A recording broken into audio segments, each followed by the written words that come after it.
Sir, can you summarize what exactly came through here and what are we up against now after assessing the scene? Okay, we have got, obviously we've had a tornado that's come through the Star community. We estimate that this thing we've got a debris path about probably 4 to 5 miles in length. We've impacted somewhere in the neighborhood on the preliminary numbers, somewhere around 10 to 12 homes have been impacted. We've got somewhere in the neighborhood of 15 streets or roadways that have been impacted.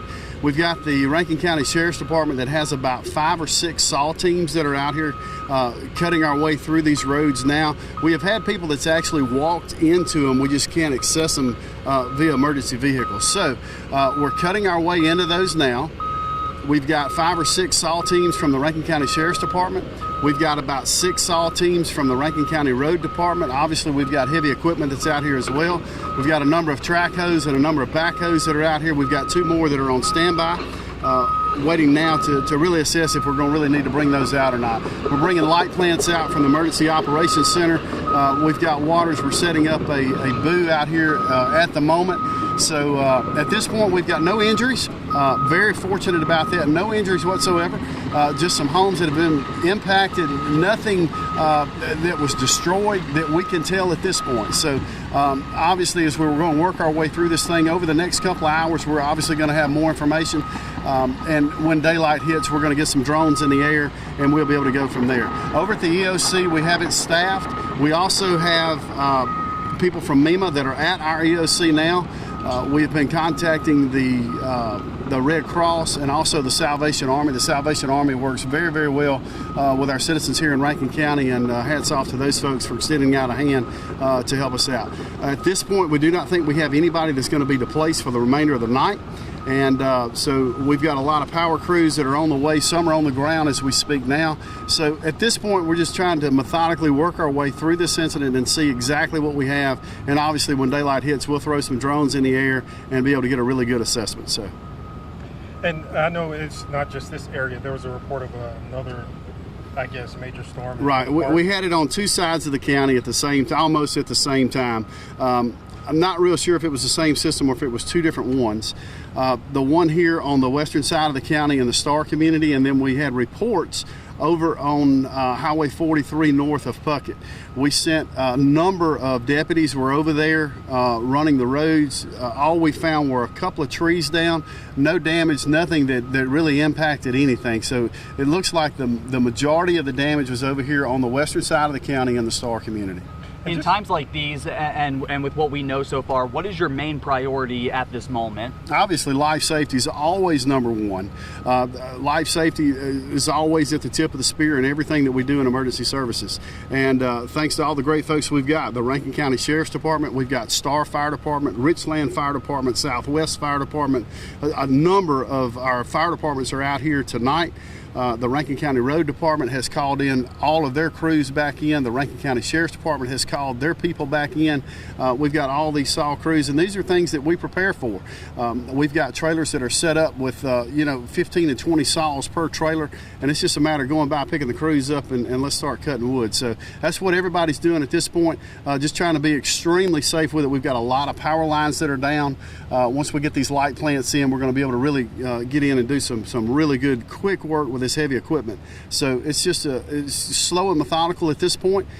We've been able to go in and access all the homes that we are aware of that were impacted in this incident, and there are no injuries. So at this point, it's kind of, let's slow it down just a little bit, make sure that everybody is safe, and that's what it's all about. So not only life safety for the citizens, but our responders as well. And one question, because I'm just getting here, but I'm with them. Right. As far as you said that there was 2 tornadoes that touched down in this area, or did you say it was one? And we know we had areas? one here. We had a report of a second one over on the eastern side of the county around the Puckett community, which is the same place that, if you'll remember back in April when we had the 8 tornadoes that hit Rankin County, that was the most devastating portion of the county that was hit. Wow. That's where we had reports. We had a lot of deputies that were out there. Myself and 2 other EOC members were out there as well, and we just simply were not able to locate anything other than a few trees that were down. So that's where we're at this point. And how difficult is it to, I know this storm came in the dead of night where it was just in the rural part of Rankin County. What's the difference between a storm happening during the daytime and the difficulties you have to face during the nighttime? Well, obviously at night you've got a visibility issue. You can't see.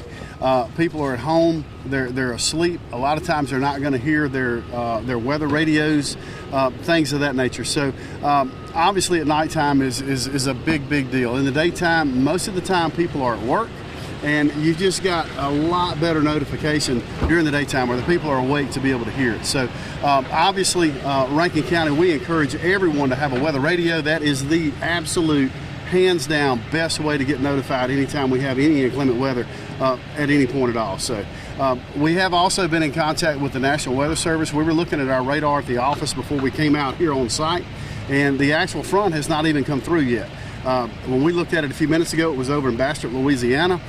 We saw what indicated to us was a meso over there. We've called the National Weather Service. From what they're telling us, they don't think that it's going to be as bad as this system that came through now. So we've got them watching it. We're watching it on our radars as well. And our dispatch office is keeping a very close eye at the Rankin County Sheriff's Department. We've got a huge 50-inch flat screen, but it's got nothing but radar on it, and they've got people that's dedicated to simply watching that because we're all out here exposed to the elements. So. Real quick, can you explain what happened on Shady Hill Drive? Shady Hill Drive is, as the crow flies, is kind of southwest from here, and that was where the main portion of this storm came through. We've got a lot of trees down on a number of homes, and some of those are some really big trees, and that's the reason that we've got these big track hose and all the heavy equipment here to be able to get us access in. Again, we have already walked in, we have knocked on doors, we have actually spoken to people. We have no one at this point, no reported injuries, no one at this point that is requesting any housing assistance whatsoever, but we've got all our people on standby in case that was to come up. So. And my last question, how Sure. important is it to be weather aware during times like this? Oh, absolutely. This is it right here. This is the reason why that we recommend every single person have a weather radio. That is the way to go. You need to always be prepared, always have a box that's ready to go, that you're self-sufficient for 3 to 4 days with water, medications, food. You need to be self-sufficient. We're coming, but as you can see, it takes time. I mean, we've been working this thing for probably an hour and a half now, and there's places that we still do not have actual equipment. We've walked in, but we don't have equipment, so it takes some time. So you need to be self-sufficient and be prepared. Anything else? That's all. We just appreciate you guys, what y'all do for us. Gerald, you were on the phone with me right in the midst of this thing, and I appreciate you giving me some weather updates as I was driving down the road on this thing. So our news media here in the Jackson Metro is very instrumental in notifying all the citizens in the Jackson Metro anytime we have any inclement weather. So hats off to you guys, because y'all getting the word out really helps us. So thank you so much for what you guys do. Thank you so much. Thank you, sir. Thank We'll you be in so contact. much. Thanks for the update. Appreciate it.